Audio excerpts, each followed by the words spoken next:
আজ বানিয়েছিলাম একটু অন্য স্বাদে চিংড়ির পোলাও। এর জন্য প্রথমে কড়াইতে তেল দিয়ে তাতে সামান্য গোটা গরম মশলা, তেজপাতা ফোড়ন দিয়ে বেশ কিছুটা পেঁয়াজ কুচি অ্যাড করে হালকা ভেজে নিয়েছি। এরপর এতে অ্যাড করেছি 1 চামচ পরিমাণ আদা রসুন বাটা। হালকা নেড়ে চেড়ে এতে টমেটোটাও অ্যাড করে দিয়েছি। সামান্য নুন দিয়ে টমেটোটা সিদ্ধ হওয়া অবধি ভালো করে নেড়ে চেড়ে মশলা হিসেবে দিয়ে দিয়েছি হলুদ গুঁড়ো, লঙ্কা গুঁড়ো, জিরে গুঁড়ো আর ধনে গুঁড়ো। মশলাটা ভালো করে কষিয়ে এতে অ্যাড করে দিয়েছি সামান্য জল। জলটা ফুটতে শুরু করলে এতে অ্যাড করে দিয়েছি আগে থেকে নুন হলুদ দিয়ে ম্যারিনেট করে রাখা চিংড়িগুলো।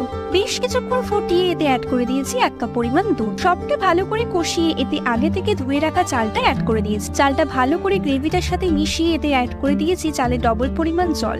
আর শেষে কয়েকটা কাঁচা লঙ্কা দিয়ে চাপা দিয়ে হতে দিয়েছি বেশ কিছুক্ষণ। চালটা সিদ্ধ হয়ে ভাত হয়ে আসলেই পোলাও রেডি। জলটা শুকিয়ে নামিয়ে নিতে হবে। এক্ষেত্রে নামানোর আগে একটু গরম মশলা গুঁড়ো আর ঘি দিয়ে দিলেই রেডি আমাদের চিংড়ির পোলাও। Subscribe for more.